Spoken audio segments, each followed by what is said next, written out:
இன்றைய ஆத்மீக தேன். இன்று தினத்தின் தியானத்திற்காக செப்பனியா 3:20 உங்களுக்காக நான் வாசிக்கட்டும். அக்காலத்திலே உங்களை கூட்டிக் கொள்வேன், அக்காலத்திலே உங்களை சேர்த்துக் கொள்வேன். உங்கள் கண்கள் காண நான் உங்கள் சிறையிருப்பை திருப்பும் போது பூமியில் உள்ள சகல ஜனங்களுக்கு முன்பாக நான் உங்களை கீர்த்தியும் புகழ்ச்சியுமாய் வைப்பேன் என்று கர்த்தர் சொல்லுகிறார். ஆம் பிரியமானவர்களே, இந்த ஆண்டு உன் வாழ்விலே இழந்த எல்லாவற்றையும் மீண்டும் பெற்றுக் கொள்ளுகிறதான ஒரு ஆண்டு. The year of restoration.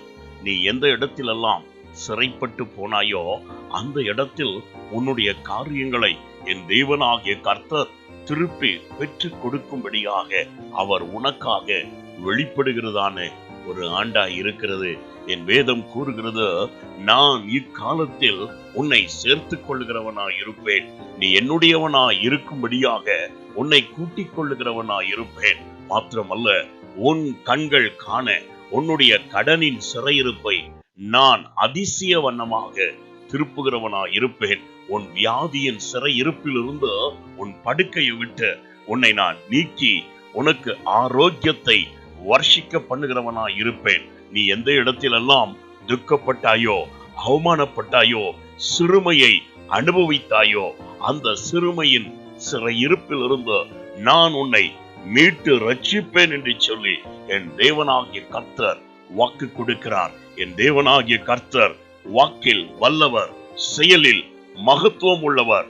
அப்படியே இந்த ஆண்டில் உன் வாழ்வில் அதிசயங்களை செய்து நீ எல்லாவற்றிலும் பேர் பெற்றவனாய் நிற்கும்படியாய், கீர்த்தியிலும் புகழ்ச்சியிலும் அவர் சிறந்திருக்கும்படியாய் உன்னை மேன்மைப்படுத்துவார்.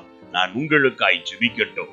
எங்களை அதிகமாய் நேசிக்கும் அன்புள்ள பிதாவே, உம்முடைய சகல விதமான அருளினாலும் தயவினாலும் அனுகிரகத்தினாலும் ஆசீர்வாதங்களாலும் உம்முடைய பிள்ளைகளை நிரப்புவீராக.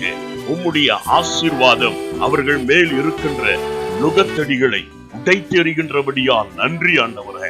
இந்த நாளிலும் உம்முடைய பிள்ளைகள் எதிலெல்லாம் சிறைப்பட்டவர்களாய் காணப்படுகிறார்களோ, செயல் இழந்தவர்களாய் காணப்படுகிறார்களோ, அதிலே நீர் அனுசாரியாய் உம்முடைய பிள்ளைகளுக்கு இருந்த ஜெயத்தை நல்கி அவர்களுடைய வாழ்க்கையில் நல் ஆசீர்வாதங்களை பொழிந்தருள வேண்டுமாறு ஜெபிக்கிறோம். ஆசீர்வதித்து மேன்மை உள்ளவர்களாய் நிறுத்தியருளும். இயேசுவின் நாமத்தில் ஜெபிக்கிறோம். எங்கள் ஜெபம் கேளும் நல்ல பிதாவே. ஆமென். God bless you and showers his blessing